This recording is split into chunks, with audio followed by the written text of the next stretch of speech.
بسم الله الرحمن الرحيم.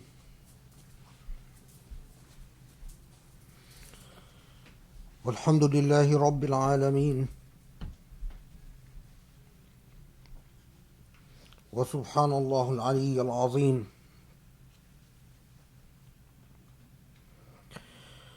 الله أكبر، الله أكبر على كل من طغى وتجبر. وأشهد أن لا إله إلا الله وأن محمدا رسول الله.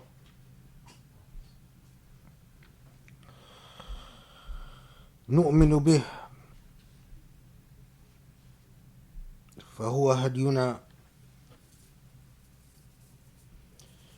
خاتم النبيين، المرسل رحمة للعالمين، والصلاة عليه وعلى آله وأصحابه إلى يوم الدين.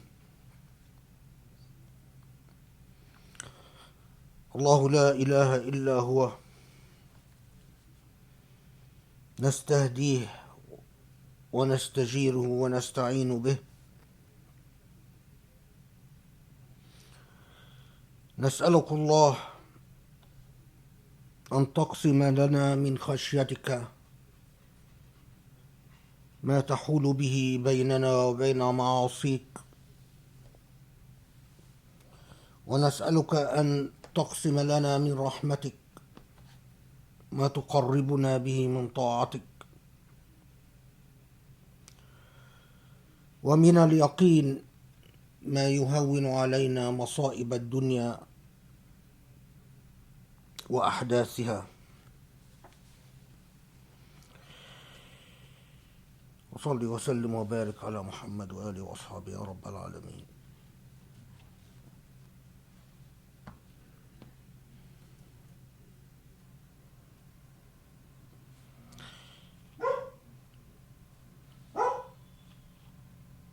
Subhanallah, there are events that take place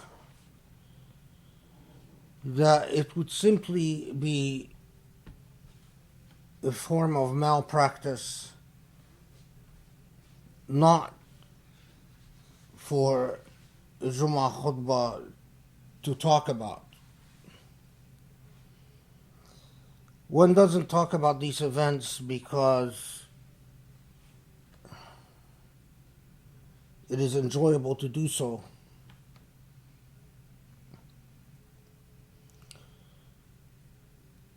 But as we said before many times, the very purpose of a Jummah is for the Muslim public to continue being aware of what are Islamically pressing ethical issues, what are matters of intimate concern for the entire Muslim Ummah.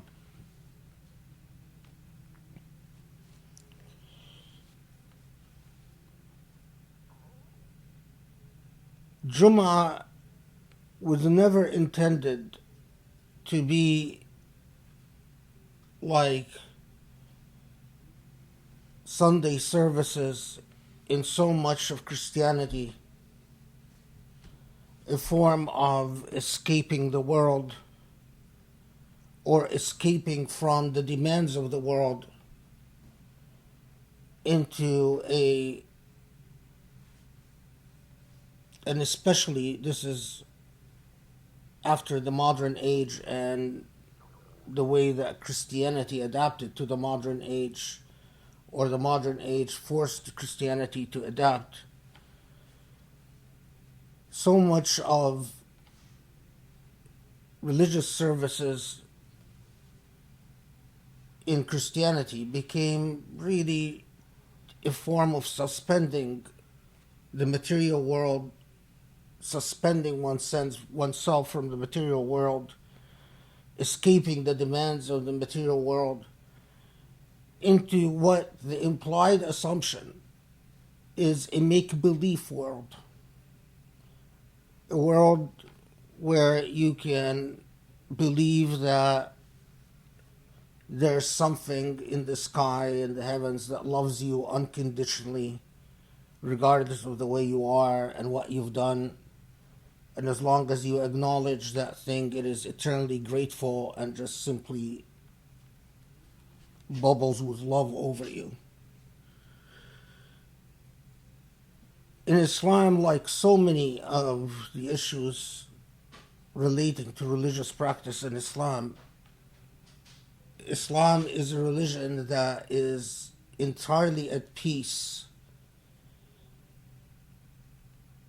with the pragmatic and practical affairs of the world. And Jummah is at the heart of what a community, the way that a community comes together to address matters of public concern.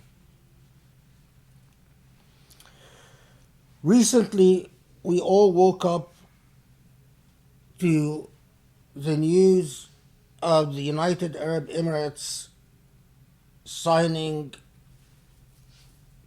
what I'm not sure what to call it, but some type of normalization accord with Israel. Now, of course, this is quite curious because although that deal has been described by the Trump administration as a peace accord, it's curious because the United Arab Emirates and Israel have never been at war. And why do you need a peace accord between two countries that have never fought a war and will never fight a war? I'm not sure.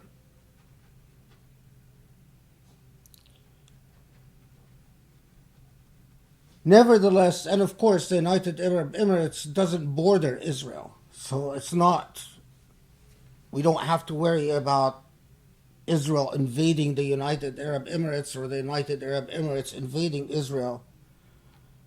The United Arab Emirates is not even one of the border countries.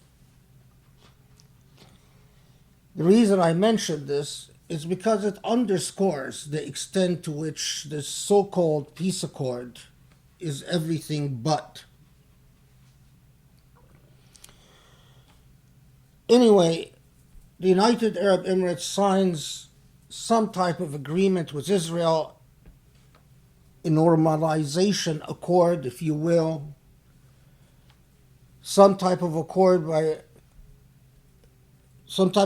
according to which United Arab Emirates and Israel would have normal political relations, exchange representatives, diplomatic representatives, and normalize their relationships, which would have been something of very little interest but for a few simple facts.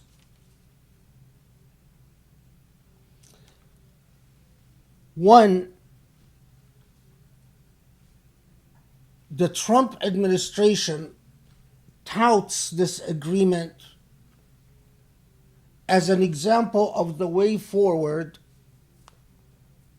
for the entire Arab world and Israel, and indeed the entire Muslim world and Israel. The Trump administration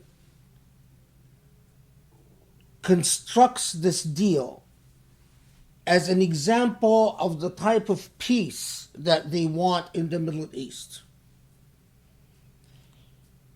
In fact, Jared Kushner had the gall to declare after this accord was signed that, look, how wonderful this is. Muslims, you can now, if you just do what the United Arab Emirates has done, you can now visit the Aqsa Mosque.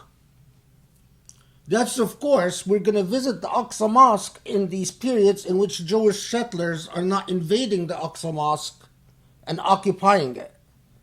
So I guess in the in-betweens, with all the danger that Jewish settlers pose to those who are in the Aqsa Mosque, because they often attack visitors to the Aqsa Mosque, Kushner assures us that we can visit the Aqsa Mosque. And that's, of course, if Israel grants you a visa as a Muslim in the first place, which for the vast majority of Muslims is something near impossible. And even if they grant you a visa, being an Arab going through Israel or a Muslim going through Israel, you are subject to such demeaning and humiliating treatment that only real masochists would put themselves through that procedure. Nevertheless, Kushner stood and brought us all the good news that you Muslims, if you just do what the United Arab Emirates did, you can visit your Aqsa Mosque. Something that is condescending, degrading, demeaning, and indeed a violation of the separation clause, separation between church and state, of the U.S. Constitution. It's not Kushner's business to promote or to declare under his auspices what a Muslim religious practice is going to be or ought to be. Anyway, so the Trump administration touts this as an example of the type of peace that they want between Israelis and Arabs. And since the Trump administration doesn't really distinguish between Arabs and Muslims, indeed, the type of peace that they want between Israel and Muslims, because Israel often talks as if it is at war with the entire Muslim world. Second,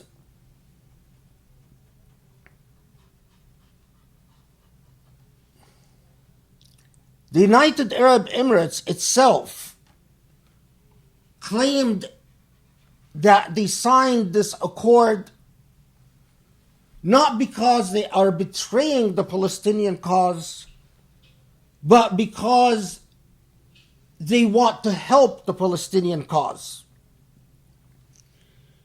In fact, the United Arab Emirates said, well, thanks to our signing this accord,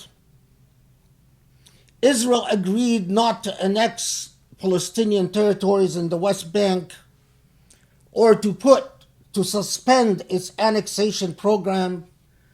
In other words, not to steal of what remains of Palestinian lands in the West Bank.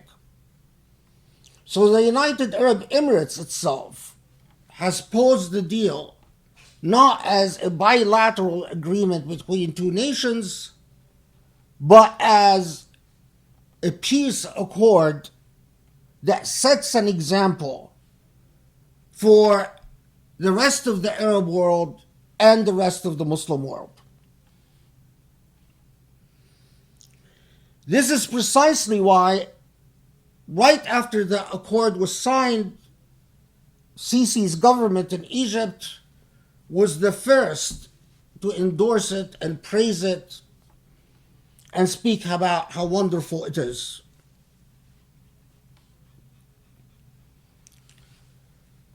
Third,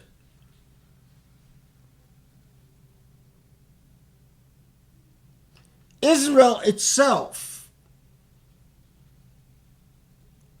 is speaking about this agreement not as an agreement between Israel and another sovereign nation,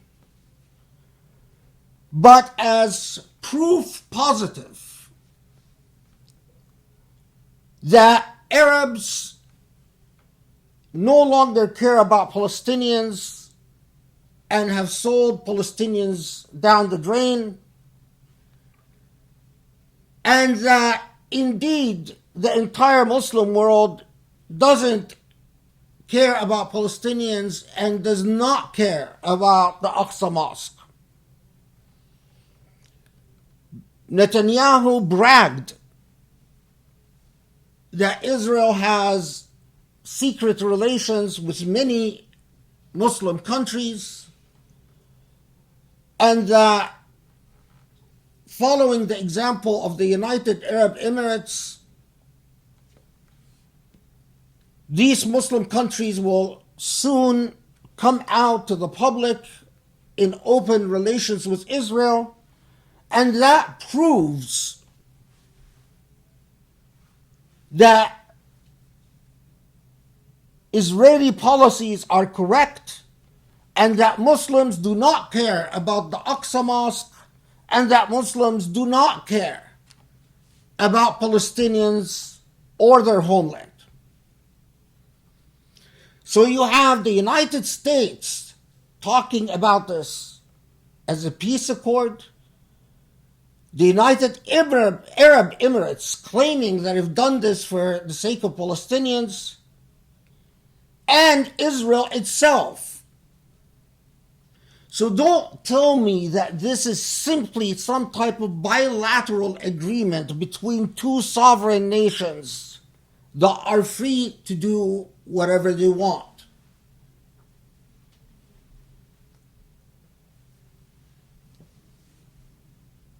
There is a further element I want to add here.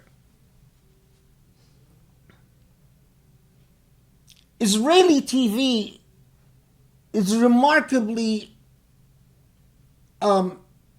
watching Israeli TV is remarkably eye-opening. Israeli TV never tires of talk shows where they bring guests, where the anchor, the journalist hosting the program, and the clear majority of guests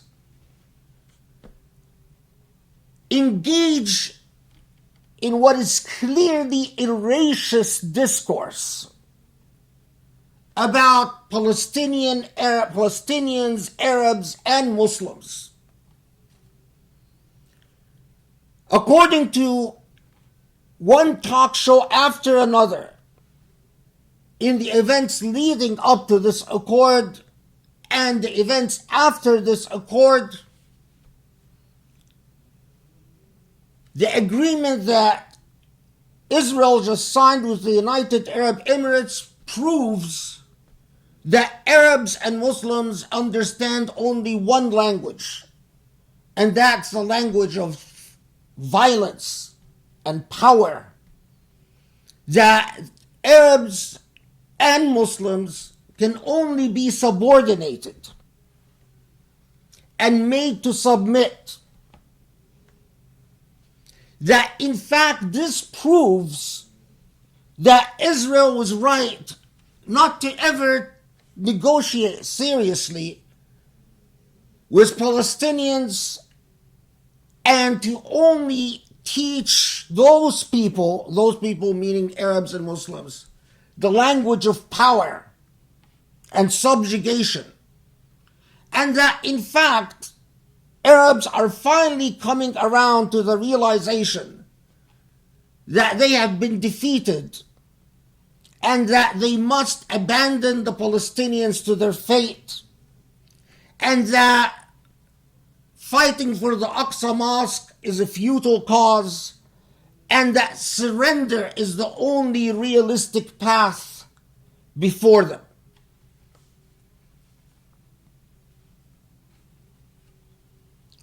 This is precisely why the ink hadn't even dried on the accord between the United Arab Emirates and Israel. The ink hasn't even dried. And Netanyahu comes out in a press conference saying the following, and this is after the foreign minister, Anwar Gargash, the foreign minister of the United Arab Emirates, said, well, we signed this accord with Israel to save Palestinian lands in the West Bank from being annexed. This is what Netanyahu had to say. There is no change whatsoever to our plan to extend our sovereignty over Judea and Samaria. The fact that they call the West Bank Judea and Samaria is in itself a racist act. because you are privileging the language of the Old Testament and the old ancient history over any historical events that followed, as if the only historical period that is relevant is the historical period in which Jews happen to exist in this territory, and everything that comes after it is just simply irrelevant. Anyway, Netanyahu says there is no change whatsoever in our plan to extend our sovereignty over Judea and Samaria in full coordination with the United States. So, the foreign ministry of the United Arab Emirates comes out and says, oh, we signed this agreement to save Palestinian lands from being annexed. Kushner tells us this is the way forward for all of you people, all of you Muslims, if you want access to your Aqsa Mosque, access that will be granted by Israel as an act of kindness whenever Israel and its Jewish settlers, its fanatic Jewish settlers, would extend the kindness to us. And the ink hasn't even dried on this, and Netanyahu comes out and says, you know, nothing changed. Nothing's changed. We will rob whatever remains of this land. And the hell was Palestinians.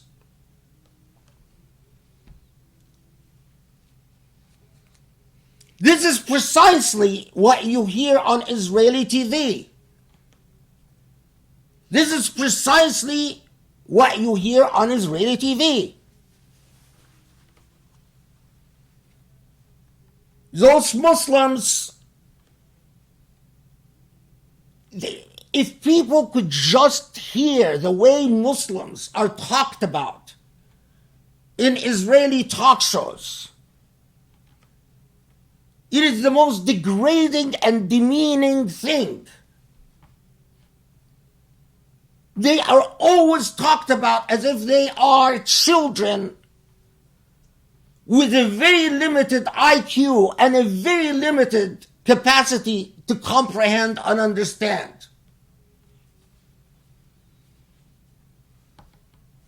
The deal between the United Arab Emirates and Israel, there is no two ways about it. It is a clear betrayal of the Aqsa Mosque and of the Palestinian people.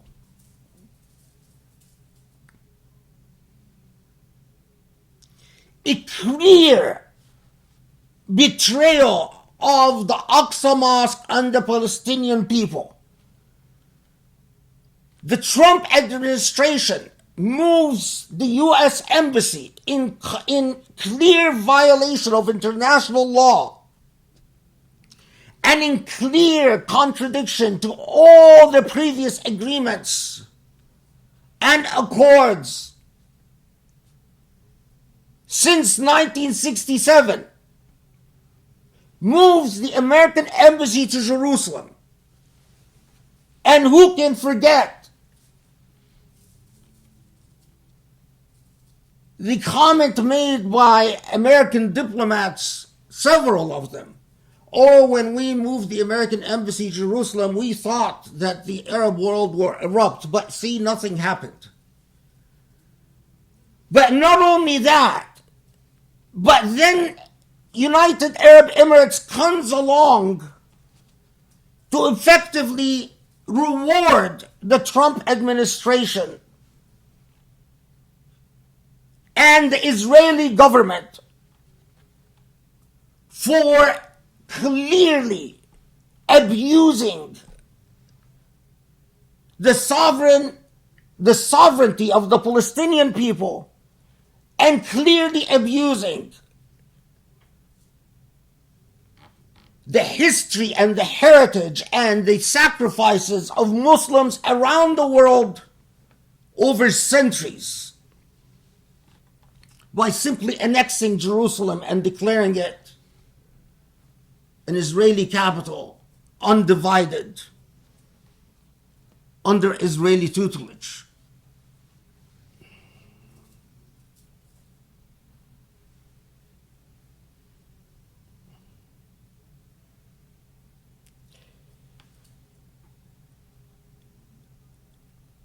There are two things to underscore.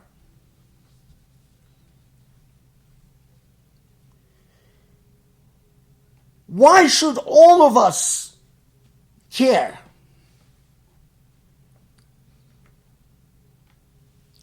Because at the most basic level, we still have a lot of Muslim quote-unquote leaders in the United States that have a close and intimate relations with the United Arab Emirates and its government. And every Muslim imam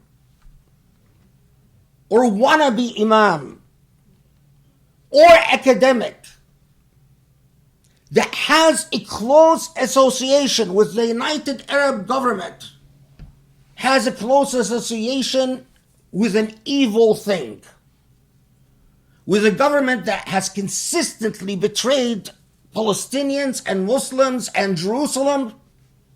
And as I said before, in fact, in the Arab world, MBZ is known as Shaitan al-Arab, or the devil of the Arabs. Not in a term of endearment. It is because most Arab people know that this man doesn't give a hoot about Muslim or Arab causes or the Palestinian people or Jerusalem, and in fact aligns himself consistently with whatever is against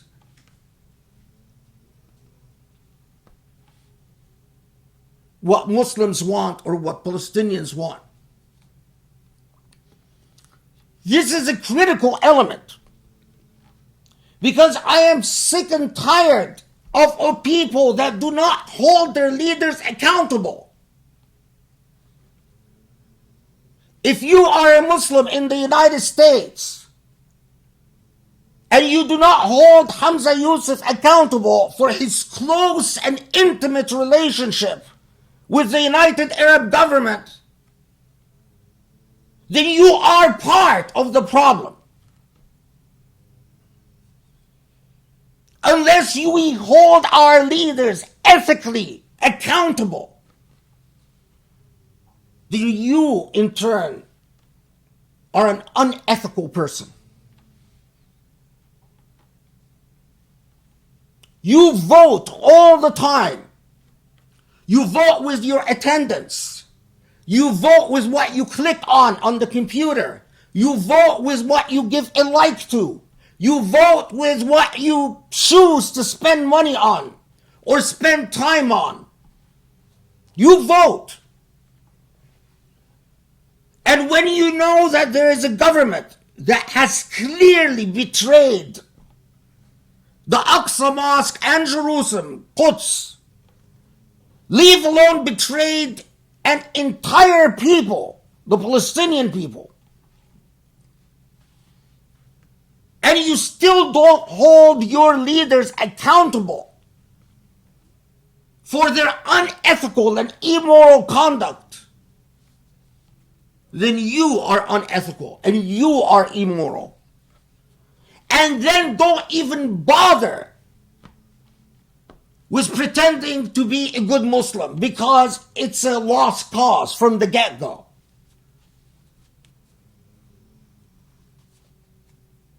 Prayer and fasting counts, but they count for an ethical human being. If you're unethical, might as well not pray or fast, because it doesn't make a difference. Second, mark my words, Muslims can engage in whatever rationalizations they want, whatever intellectualisms they want, whatever fancy, modern, couched language they wish. But if you study Islamic history, you know that the barometer of the health of the Ummah is not Mecca and Medina, but is Quds, Jerusalem. There is no period in Islamic history where Muslims were not in control of Jerusalem in which Muslims were doing well. And there is no period in Islamic history in which they did control Jerusalem in which they were doing badly. So when you abandon the Aqsa Mosque, because I hear intellectualized Muslims say, well, you know, what's the problem? It's time we move on. Let Israelis enjoy Quds. We have Mecca and Medina. What's the special deal about the Aqsa Mosque? The special deal is that it is the pulse and spirit and soul of Islamic history.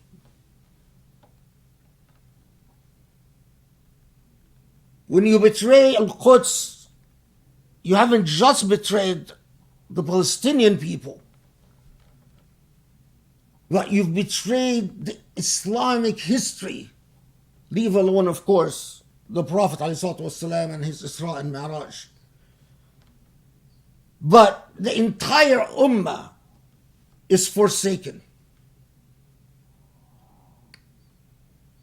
It blows my mind that all that was needed is for, in fact, the Muslim world to erupt when the U.S. moved the embassy to Jerusalem to send a clear message. What was, in fact, all that was needed is for the world to see Muslims are all over serious about the Aqsa Mosque. But as long as Muslims, and when I say Muslims, I mean Muslims everywhere, as long as a country like the US can move its embassy to Jerusalem, and the United Arab Emirates can sign an accord in which they completely abandon and sell out Jerusalem, and other Muslim countries continue doing business with the United Arab Emirates as if nothing has changed. And in fact, the leader of another Muslim country, Egypt, praises MBZ for selling out Al-Aqsa and stay in power. No revolution against the president of Egypt for being a traitor in turn. No one is running to the streets overthrowing a tyrant. The streets are not erupting. In fact, you can't even get Muslims in the United States to demonstrate in front of an Israeli embassy. What this means is that we deserve what we get. Don't blame Allah when you sit in your dua and say, Allah, please, my mother, my father, my brother, my sister, my husband, my wife are in trouble. They've been detained at the border. Please, Allah, create an ease for them. Please give them a way out. Don't complain when Allah closes the door on your prayers, because you betrayed Allah first by betraying Al-Quds and by betraying ethics and morality. You've chosen to sit idly by watching injustice and racism and Islamophobia and bigotry take over the world. And what did you choose to do? You chose to pay attention to your career, to make money, to become accomplished, to be proud of yourself. You didn't even bother disrupting your weekend to go join a demonstration.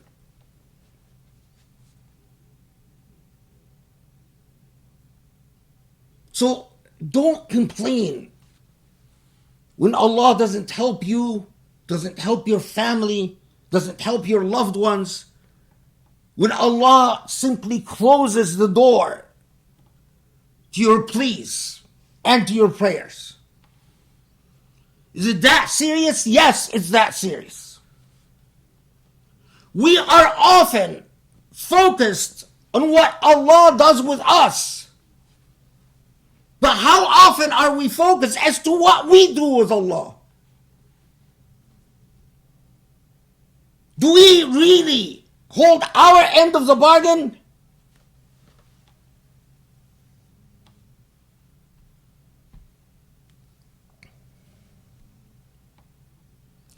Don't forget that the very fact that this agreement was signed now, today, is in itself a slap to the entire Muslim world. Why? Why did the Trump administration choose to have the Israelis and the Emiratis sign this accord now? Is it because the Trump administration worries about the best interests of the Emiratis? No. Is it because they worry about the best interests of the Israelis? Well, they already serve the best interests of the Israelis all the time. They don't need to sponsor a political accord to serve the interests of the Israelis. It is simply because Trump is trailing in the polls and is desperate for a political victory. And exactly like with the Camp David Accords, when President Carter told Sadat, if you like me, you will not leave Camp David without signing the agreement with Israel. Why? Because it's good for Egypt? Because it's good for peace? No, because I need this to be re-elected. Read the diaries of Camp David Accord. When the Egyptian diplomats told President Sadat, this is a degrading and demeaning peace treaty. We don't get Egyptian sovereignty over Sinai. In fact, Israel remains in control over a great deal of the affairs of Sinai. You can't sign this. President Carter asked President Sadat to have the Egyptian diplomats step outside the room for a private conversation. Years later, President Carter, in his diaries, admitted that he told Sadat, listen, friend, if you don't sign these accords with Israel, I, Carter, will not be re-elected. So, for the sake of President Carter being elected to a second term, the fate of nations can be played with and manipulated as you wish. Similarly, simply because Trump wants to claim some political victory and positions himself as a peacekeeper after he failed to negotiate a deal with North Korea and he failed to negotiate a deal with Iran. So he goes to the people he's accustomed to kicking around. And these are the Arabs. Sign here, yes sir. Can you imagine the Aqsa Mosque and Quds and the fate of the Palestinian people and even the future of Israelis themselves being determined on the basis of such flimsy wills, such as Trump wanting a second term so he can run the rest of the country to the ground.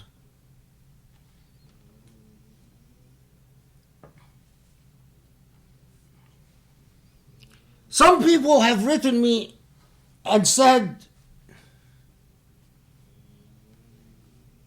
it is not just the Arab world.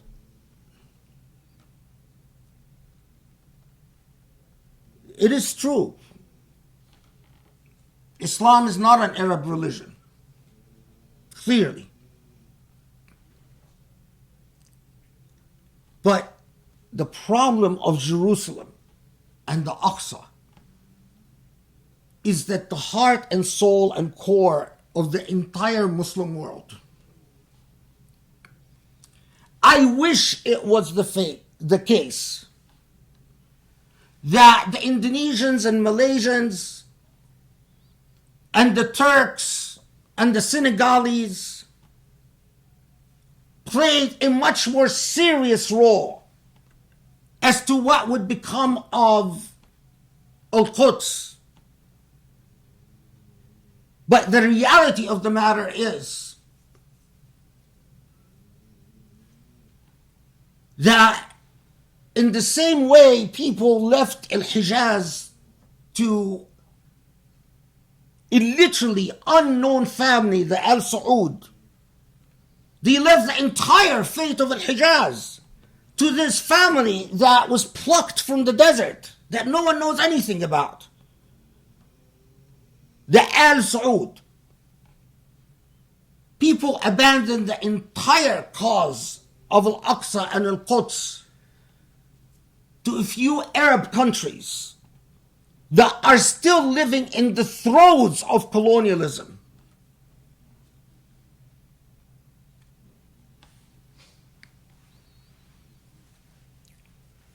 I would be quite remiss if I didn't also mention something at the same time that I heard so many Muslim pundits go on and on about the Hagia Sophia Mosque, or what used to be a church and then was turned to a mosque and then turned to a museum and then turned to a mosque, and Turkey. At the same time that this was going on, I didn't hear a peep from the same Muslim pundits about the Babri Mosque that was destroyed in the 16th century, that was built in the 16th century and destroyed in 1992 in India.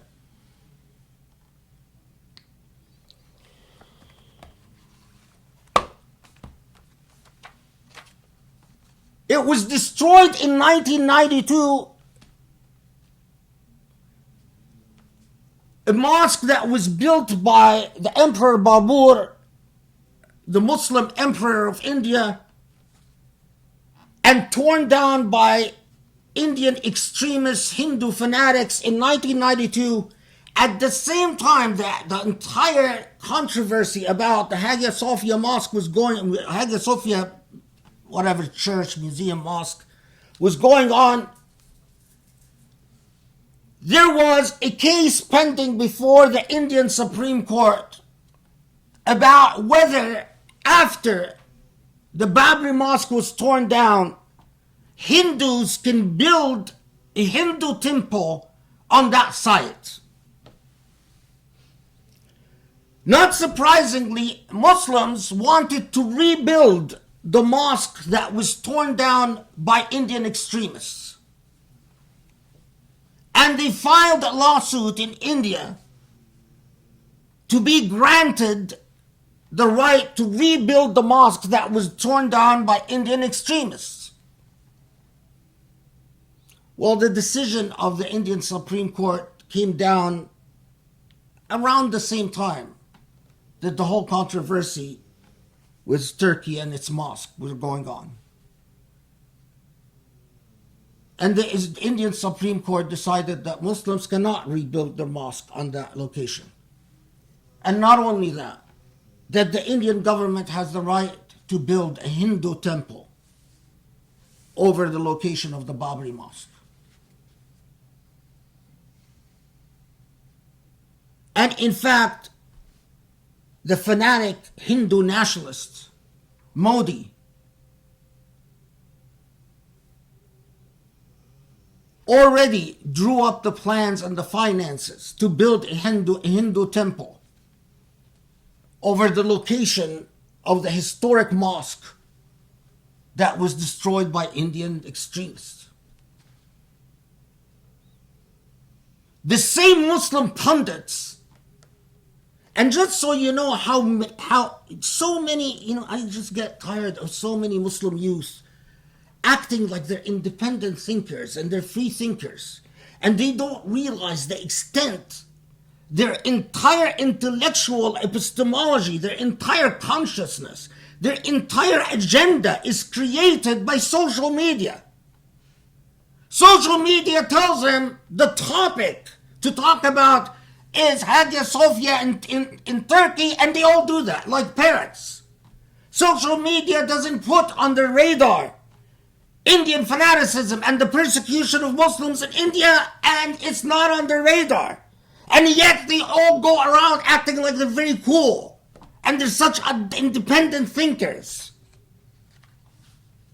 They're parrots.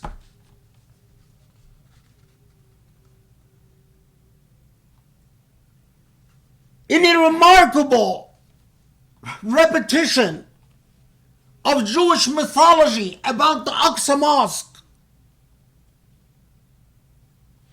Indian Hindu nationalists decided that the god Ram was born, of all locations, was born right where the Babri Mosque was built. Is there historical evidence that the Aqsa Mosque was built on the site of the Israeli first and second temple? The evidence is non-existent. Is there evidence that the Babri Mosque was built on the site where the god Ram was born? The evidence is non-existent. Nevertheless, not an academic would dare say what I just said now. Academics would run for cover before saying there's no evidence that the location of the first and second temple where the Aqsa Mosque is. There's simply no evidence. And there's no evidence that the god Ram was born where the Babri Mosque is. Nevertheless, Hindu nationalists invented the same mythology of Zionist nationalists and said, we are going to destroy this mosque because this is the spot where Ram was born, the god Ram was born, and we need a Hindu temple where that mosque stands. And the Indian government allowed that mosque to be torn down. 1,000 Muslim Indians lost their lives trying to defend the mosque, and then they cordoned off that location and didn't allow Muslims to rebuild their mosque. And finally, the Indian Supreme Court came down with a shameful decision saying to Muslims, tough luck. We're going to build the Hindu temple. And you can go build at your own expense, mind you, another mosque in some other location, 20, 30 kilometers. But not where the principle doesn't matter. You Muslims don't matter. You don't count. Don't forget that this is the same Prime Minister Modi who at the time persecuting Kashmiri Muslims, persecuting the 200 million Muslims of India, was honored by Mohammed bin Zayed of the Emirati government. Don't forget that the same people that sold and betrayed the Palestinians and Jerusalem have also betrayed the Muslims of India. Leave alone the Muslims of China and the Rohingyas. And again, I come down to the crux of the matter. You have Muslim leaders that have a close and intimate and open relationship with that same government that has betrayed the Palestinians and betrayed Jerusalem and betrayed Indian Muslims. And those Muslim leaders are celebrated and honored by you. By you. And that is why, my dear brothers and sisters, you are a cursed people.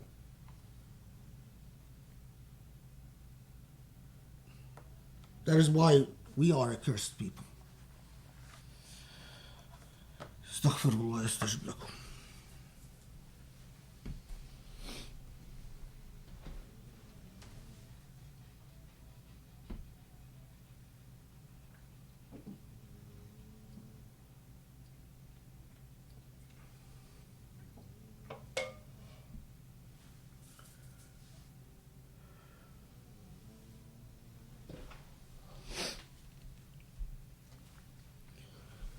بسم الله الرحمن الرحيم والحمد لله رب العالمين وسبحان الله العلي العظيم والله أكبر على كل من طغى وتجبر ونصلي ونسلم ونبارك على محمد النبي الأمين المرسل رحمة للعالمين خاتم الأنبياء والرسل أجمعين.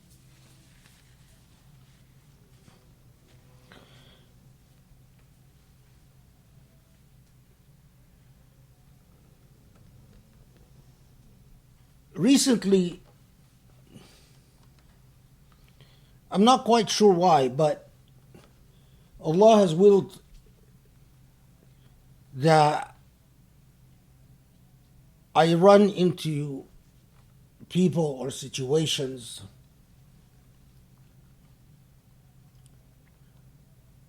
where some Muslims seem to pose the question of why Allah doesn't answer their dua on their timeline, not Allah's timeline.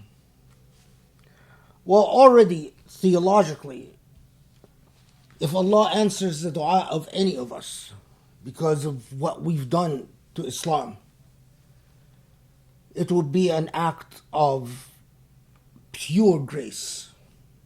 And it, frankly, and simply an extremely kind gift, not something that we in fact deserve.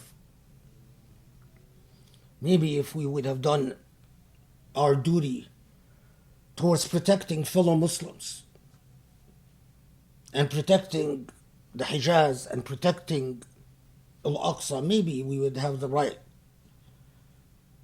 to look at whether God answers our prayers.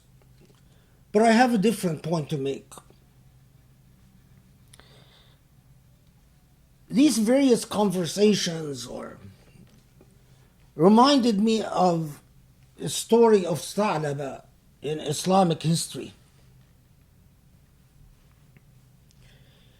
The story of Tha'laba is about answered prayers, materialism, human ego, and how finicky human beings are. When they want something, they implore God ever so sincerely, and they suddenly become far more conscientious about their ibadah, their worship. And when God answers their prayers,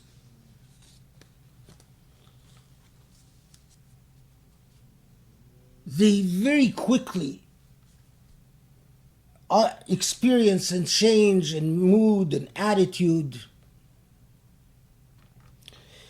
So Thalaba was a man who converted to Islam at the time of the Prophet ﷺ, and he was a man of modest means.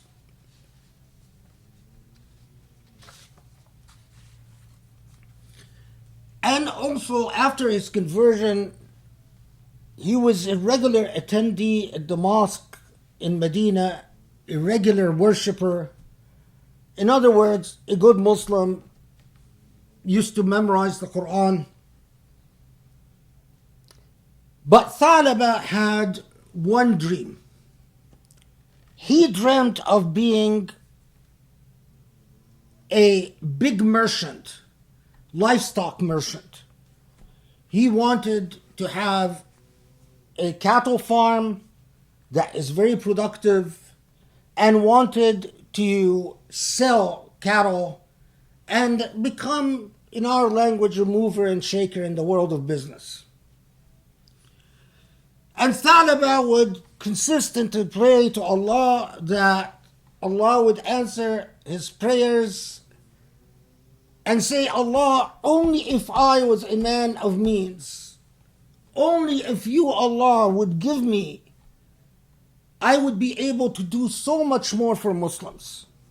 I would be able to support Muslim armies. I would be able to take care of the Muslim poor.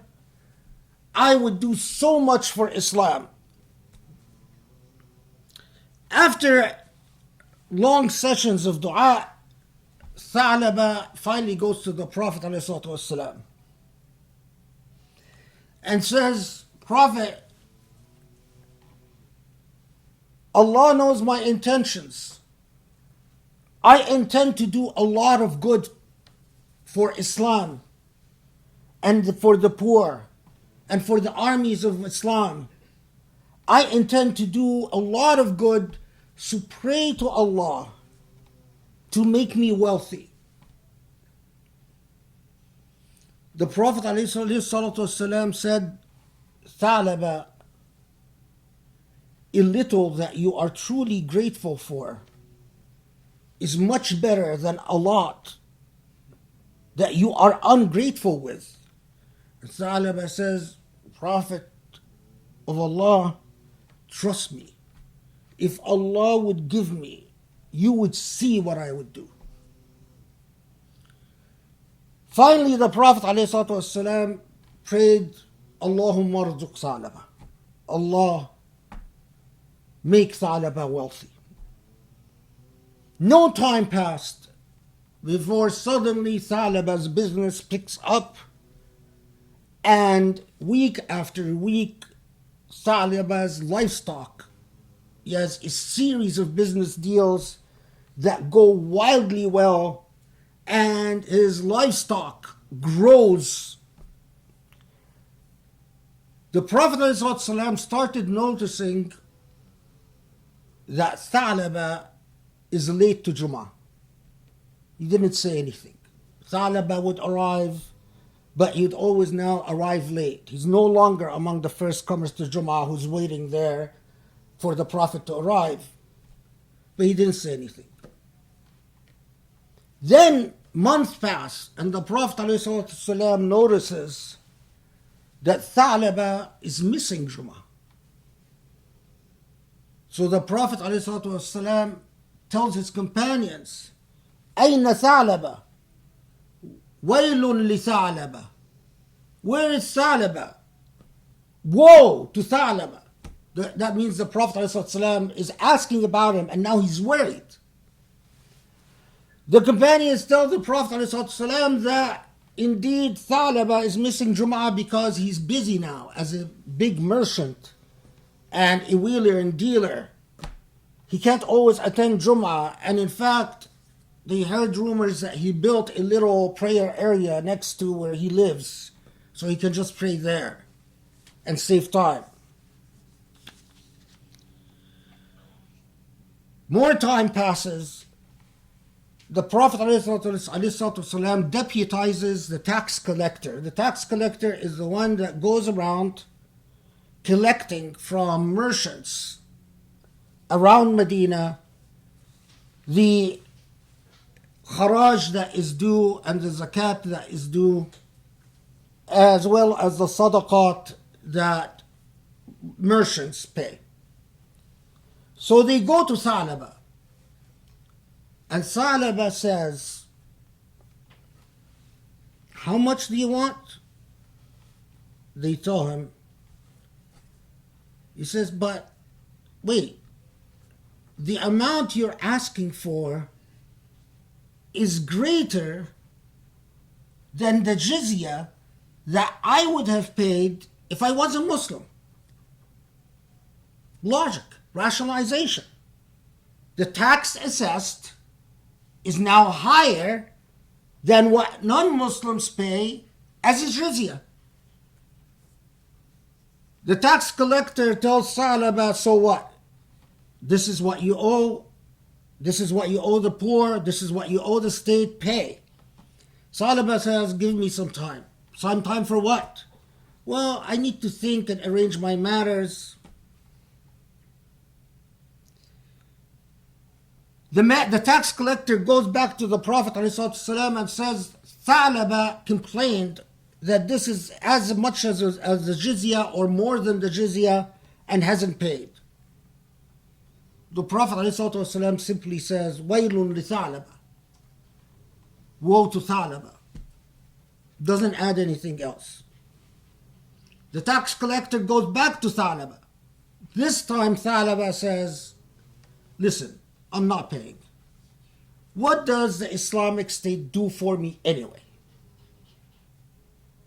I'm the one, through hard work, who made this business grow. I'm the one who spent long hours, nights and day, working hard to nurture my business and my investments. And now you want a tax? What for? What do you do for me? And he refuses to pay.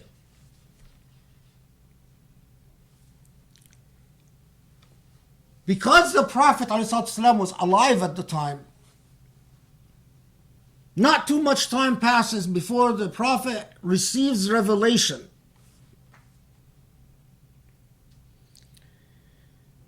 What has become a very famous ayah. ومنهم من عاهد الله لئن آتانا من فضله لنصدقن ولنكونن من الصالحين فلما آتاهم من فضله بخلوا به وتولوا وهم معرضون فأعقبهم نفاقا في قلوبهم إلى يوم يلقونه بما أخلفوا الله وما وعدوه وبما كانوا يكذبون. The Quranic revelation says, and there are those who promised Allah that if you give us bounties, we will be sincere and generous. And when Allah gave them, they went back on all the promises. Those are truly the hypocrites. And Allah is angry at them until the hereafter. It eventually reaches Tha'laba's ears that Muslims are saying there is a new ayah and that this ayah is about Tha'laba.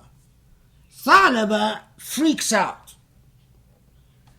He collects the money that the taxpayer asked for and goes to the Prophet ﷺ in Medina and says, Prophet, okay, I heard that there's revelation about me. Here is the money. The Prophet ﷺ refuses to take it. And says, Tha'laba, now that revelation has come, I can no longer take your money. Go ask Allah for forgiveness. Perhaps Allah will forgive you. But as far as I'm concerned, we will not take from you a jizya, and we will not take from you a khiraj or zakah or sadaqah. Sa'laba ends up being an outcast and ends up actually dying a very sad death. He eventually loses it all, and as an outcast he also becomes very ill and dies with his wife next to him, but his children were not very caring or loyal children either. Anyway, think about this.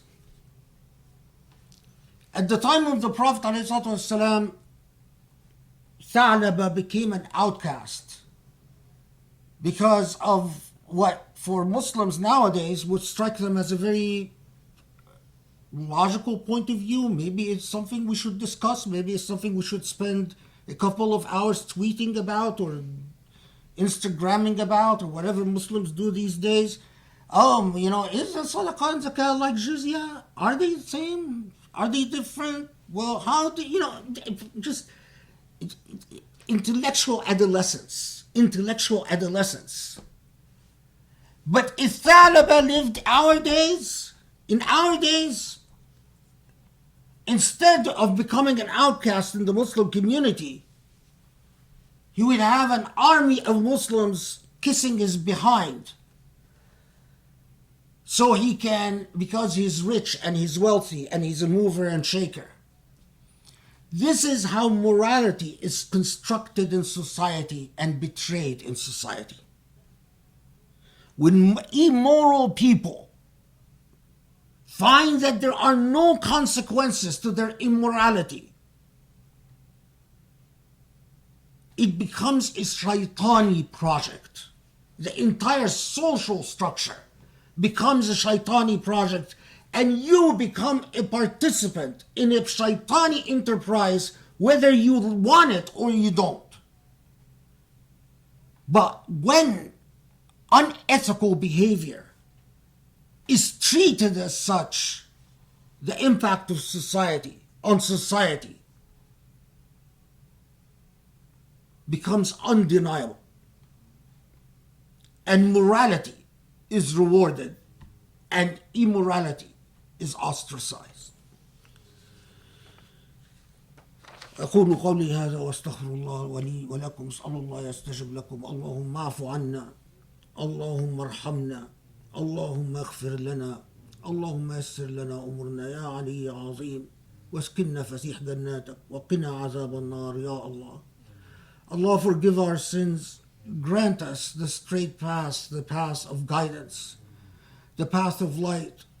Grant us your mercy and your love and your kindness. Grant us beauty in our life wherever we go. وصلى الله على محمد وعلى آله وأصحابه ومن اتبعوا بإحسان إلى يوم الدين وأقم الصلاة.